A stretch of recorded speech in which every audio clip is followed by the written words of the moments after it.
previously explored ensemble methods like XGBoost, which leverage hundreds of individual decision trees.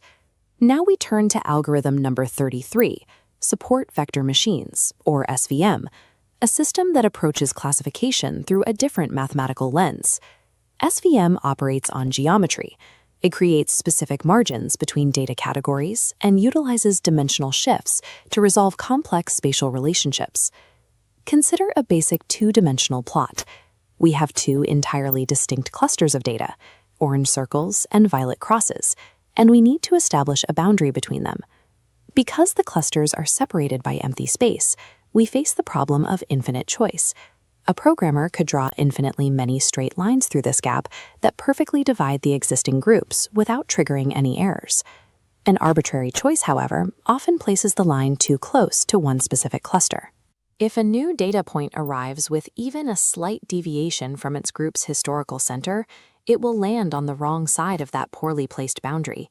Effective classification requires identifying the specific boundary that mathematically generalizes to unseen future data.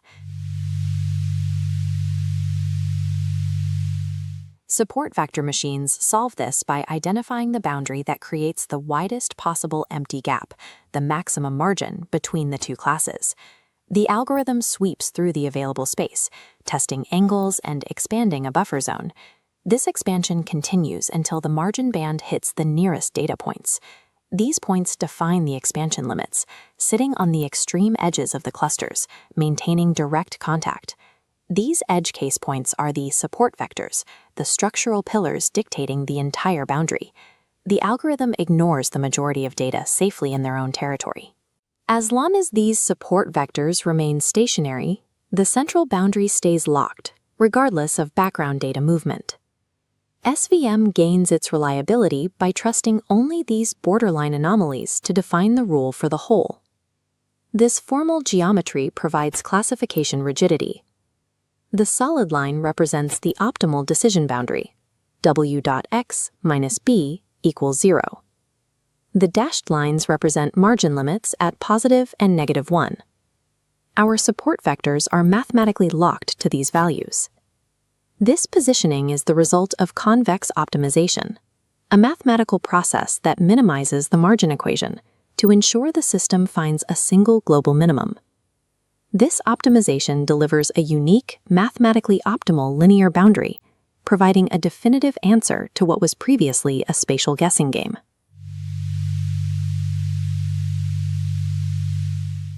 Linear boundaries fail, however, when the data is concentric, such as a cluster of points entirely surrounded by a ring of an opposing class. This 2D input space demonstrates the limits of flat geometry. No straight line on a two-dimensional plane can successfully separate these two classes. To resolve this, the algorithm lifts the data into a three-dimensional feature space. It maps the points along a new z-axis, causing the outer ring to rise while the inner cluster remains below. In this 3D environment, the problem becomes simple. A flat orange hyperplane can slice cleanly through the vertical gap between the upper and lower classes. This is the kernel trick. By using a dot product as a mathematical shortcut, the algorithm avoids the high computational cost of 3D coordinates, while still projecting a curved boundary back onto the original 2D space. SVM generates models for high-dimensional generalization by maximizing margins and isolating support vectors. To see how scikit-learn executes this logic in Python, we'll move now to the code notebook. The intuition was the hard part. The code is almost anticlimactic. Here is the entire classifier from the books chapter on SVM. 3 specific lines is Python using the scikit-learn library. That is all it takes to implement a support vector machine. Beneath that trivial syntax, the machine is solving a massive, multi-dimensional quadratic programming problem, searching for the optimal margin to separate our data. This chart positions where that algorithm fits in the broader machine learning landscape. In the highlighted classification block, Algorithm 33, SVM, operates as a traditional supervised learning tool, predicting discrete categories rather than continuous numbers. Because the API is so elegant, it is tempting to treat it as a black box. But executing this code without understanding the underlying geometry leads directly to catastrophic production failures. Using these abstractions shifts the engineer's role. The primary task is no longer implementing the solver logic, but configuring high-dimensional geometry through precise syntax. We start by importing the class. The scikit-learn SVC, or support vector classifier, is a Python wrapper. It passes instructions down to libsvm, a highly optimized C library that executes the actual mathematical heavy lifting. Line 2 is where we make our geometric design decisions. We instantiate the classifier and set a random state so our results can be exactly reproduced. Then we pass kernel equals linear. This specific string instructs the solver to draw a strictly flat hyperplane through the data space to separate our classes. Changing syntax to kernel equals RBF alters the geometry. A linear SVM fails to separate the 2D circles on the left. Specifying RBF maps data into a 3D lifted feature space, where a flat plane successfully separates the points. There is also an implicit parameter hidden in this instantiation, C. This controls the soft margin penalty, acting as a tolerance knob for misclassification. A small C value creates a wide forgiving margin, tolerating noise. But increasing C to a very large value forces a strict tight margin around data points to achieve zero training errors. This minimizes training misclassification, but drastically increases the risk of overfitting. The arguments passed into the SVC class function as declarations of geometric law. Before reaching line 3 of our code to train the model, a hidden prerequisite step must occur. The raw data must pass through a standard scaler. SVM margins are calculated purely based on Euclidean distance, the physical space between feature vectors. Unscaled features break the geometry. A decision boundary will warp toward a feature measured in millions, ignoring single digits. A standard scaler normalizes every feature to a mean of 0, forming a uniform grid where the boundary corrects itself, weighing all features equally. Modern APIs mask this danger. Missing scalars won't trigger syntax errors. The code will compile and execute smoothly, silently returning ruined predictions. In distance-based algorithms, data normalization is never an optional optimization. It is a strict mathematical mandate. Moving to line 3, we call classifier.fit. This single method call triggers the CPU to execute the search for a solution. As seen in the right panel of this diagram, the algorithm calculates the optimal margin and locks in the boundary based on a few critical data points, the support vectors. Once the boundary is set, we evaluate the model by calling classifier.predict on our unseen test data. This exposes the operational asymmetry of support vector machines.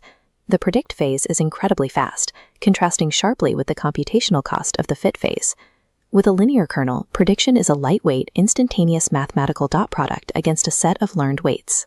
If using a complex kernel, the new data point is evaluated for distance only against the cached support vectors. The rest of the training data is ignored. Executing this code produces a production-grade result. The output returns an accuracy of 0.89, a recall of 0.72, and a precision of 0.92. These 3 lines of code yield a highly effective classifier by caching the critical geometric anchors and completely discarding the irrelevant background noise. This creates an obvious question. If the API is this simple and the accuracy is this high, why isn't SVM used for every classification problem? The answer lies in the training phase. For simpler models, computational cost scales linearly with the data, this low-slope O of n complexity line. SVM training scales polynomially, sitting between O of n squared and O of n cubed. As the row count increases, the processing time increases exponentially. At the 100,000 row mark, indicated in orange, the computational requirements begin to scale poorly. The operational limit is clear. These 3 lines of Python will map 10,000 rows in seconds, but will require significantly more time and memory on a dataset of 1 million rows. The algorithm's perfect use case is specific. It is a precision tool designed for datasets that are high-dimensional, small to medium in scale, and relatively clean. Its effectiveness decreases on massive datasets with overlapping classes, where the geometric margin concept no longer holds. Writing the syntax takes seconds, but the actual engineering requirement is identifying the mathematical limits hidden beneath those lines of code. The real skill is knowing when this classifier is the right tool and when it absolutely is not. That is where we go next. In the late 1990s, programmers faced a mounting computational crisis. automated spam detection, and massive document sorting. Every day, countless communications needed to be categorized instantly, shattered into digital data points. Representing a single email mathematically requires mapping out thousands of individual word counts. This creates a massive, high-dimensional space where the variables vastly outnumber the actual training examples. Standard algorithms struggle in this sparse environment. Faced with thousands of empty variables, they tend to overfit, memorizing the random noise in the data rather than finding a reliable rule for categorization. The support vector machine, or SVM, attacks this problem geometrically. Rather than looking for complex patterns in the noise, it constructs rigid mathematical boundaries between categories. By finding the single hyperplane with the widest possible margin between those nearest points, the SVM created an incredibly robust classification rule. This efficiency made it the undisputed king of text classification throughout the 2000s. Yet the SVM has an absolute breaking point: scale. This graph charts dataset size against compute time. Then there is the tuning tax. Finding the correct kernel shape, margin softness, and mapping parameters requires exhaustive, computationally expensive cross-validation. SVMs also lack native probabilities. They output a hard boundary dictating which side of the line a data point falls on, rather than offering a calibrated confidence percentage for that decision. Finally, the model operates as a black box. The opaque geometry of thousands of support vectors cannot provide human-readable, feature-by-feature transparency. Dealing with massive scale, highly overlapping noise, or demands for transparency, the SVM is the wrong tool. Engineers facing those conditions must pivot to ensemble methods like random forests. Despite those limitations, specific strengths keep SVMs highly relevant today. They still dominate complex, specialized tasks like analyzing gene expression in bioinformatics and decoding handwriting. Because they excel at handling clean, high-dimensional vectors, they serve as an ideal backbone for modern facial detection systems. This structural breakdown of Algorithm 33 is sourced directly from Imran Ahmad's textbook, 50 Algorithms Every Programmer Should Know. Unlike many modern methods that rely on iterative trial and error, the SVM arrives at its boundary by solving a single, specialized quadratic optimization. This provides a mathematically provable best-case margin that is guaranteed to be the global optimum for that specific dataset. But the looming era of machine learning could not rely on single-step equations. The massive datasets on the horizon required a universal engine, one that inches toward an answer, one small correction at a time, using gradient descent.